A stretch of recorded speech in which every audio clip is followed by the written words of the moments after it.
Welcome to Taxpert Desk. नमस्ते दोस्तों, आपका स्वागत है टैक्सपर्ट डेस्क पर, जहां हम आपको फाइनेंशियल मार्केट और इन्वेस्टमेंट आइडियाज़ के बारे में जानकारी देते हैं। आज के इस वीडियो में हम बात करेंगे एक्सचेंज ट्रेडेड फंड्स यानी ETFs के बारे में। ETF क्या है, कैसे काम करता है, इसका फ़ायदा और नुकसान क्या है और आप कैसे ETF में इन्वेस्ट कर सकते हैं, सब कुछ स्टेप बाय स्टेप समझाएंगे। तो वीडियो को एंड तक ज़रूर देखिए। तो पहले बात करते हैं ETF क्या है। एक्सचेंज ट्रेडेड फंड यानी ETF एक ऐसा इन्वेस्टमेंट फंड है जो आपको डाइवर्सिफिकेशन का फायदा देता है, बिल्कुल म्यूचुअल फंड्स की तरह, लेकिन ट्रेडिंग का सिंप्लिसिटी देता है, बिल्कुल स्टॉक्स की तरह। इसका मतलब है कि आप एक ही ETF के जरिए कई स्टॉक्स या बॉन्ड्स में इन्वेस्ट कर सकते हैं और इससे आप स्टॉक मार्केट की तरह दिन भर ट्रेड भी कर सकते हैं। आप सोच रहे होंगे ETF कैसे काम करता है? तो दोस्तों, ETF के अंडरलाइनिंग एसेट्स फंड प्रोवाइडर के पास होते हैं। ये फंड प्रोवाइडर स्टॉक्स, बॉन्ड्स या कमोडिटीज़ का एक बास्केट बनाता है जो किसी एक इंडेक्स को ट्रैक करते हैं, जैसे कि निफ्टी या सेंसेक्स।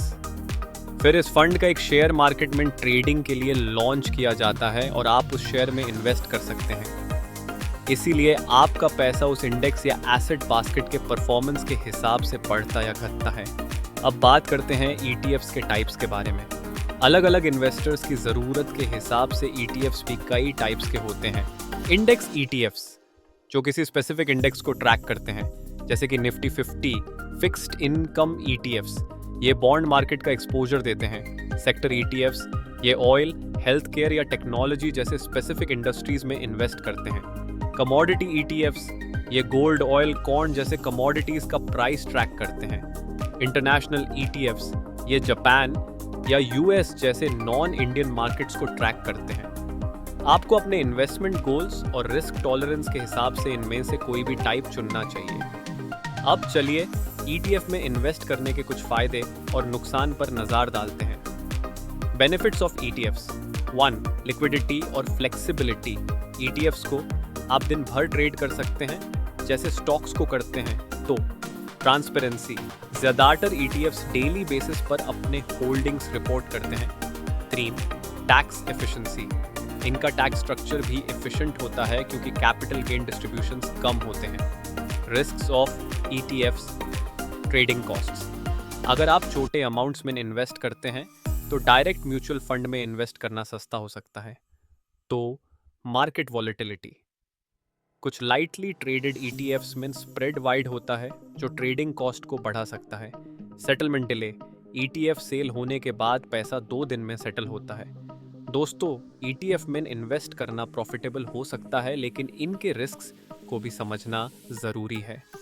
अब बात करते हैं ETF में इन्वेस्ट कैसे करें।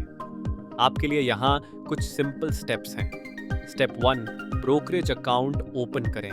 आपको ETF में इन्वेस्ट करने के लिए एक ब्रोकरेज अकाउंट खुलना होगा।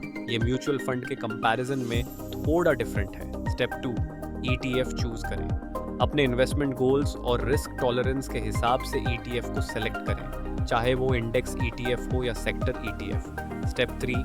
पैसा ट्रांसफ़र करें। अपने ब्रोकरेज अकाउंट में पैसा ट्रांसफ़र करें और ETF खरीदने के लिए रेडी हो जाएं। इस तरह से आप ETFs में आसानी से इन्वेस्ट कर सकते हैं और अपने पोर्टफोलियो को डाइवर्सिफाई कर सकते हैं। तो दोस्तों, ये थी हमारी आज की ETF पर डिटेल्ड गाइड। अगर आपको ये वीडियो पसंद आई तो लाइक ज़रूर करें और चैनल को सब्सक्राइब करें ताकि आप और भी फाइनेंशियल मार्केट और इन्वेस्टमेंट के अपडेट्स हमारे साथ लेते रहें। कमेंट्स में बताएं आपको कौन सा ETF टाइप सब